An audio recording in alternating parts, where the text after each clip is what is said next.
Hello বন্ধুরা, আমি আজকে আমার মতো করে মালাইকারি করেছি, ভিন্ন স্বাদের।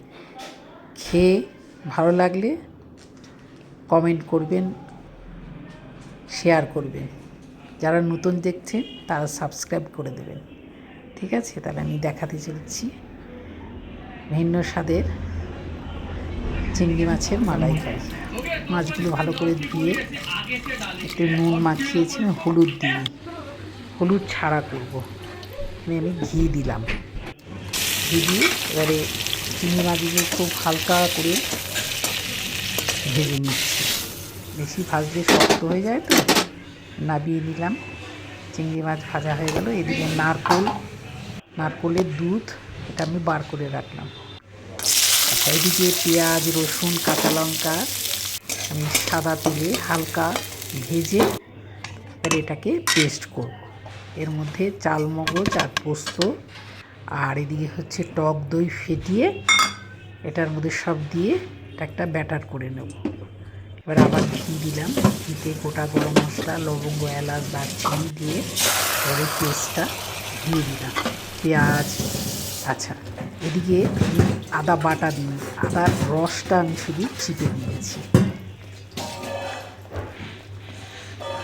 ছিবড়েটা একটু দিই। এবারে নুন দিলাম, নুন দিয়ে এটা ভালো করে কষাবো। এটা একদম সাদা সাদা হয়, খুব টেস্টি হয়। আচ্ছা, এবার আমি এই নারকোলের দুধটা দিলাম।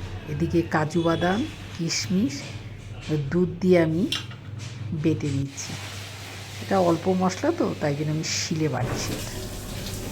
আচ্ছা, এদিকে এবারে ফ্রাই করা চিংড়ি মাছগুলো দিলাম, দিয়ে এই কাজু, কিশমিশ, দুধ দিয়ে যে বেটেছি সেটা দিয়ে দিলাম। খেয়ে দেখবেন একবার বানিয়ে, খুব টেস্টি হয়। আচ্ছা, এবার আবার একটু উপর থেকে বেশি করে আর একটু নারকোলের দুধ দিলাম। এটা তো সামান্য একটু ফোটাবো কম আছে।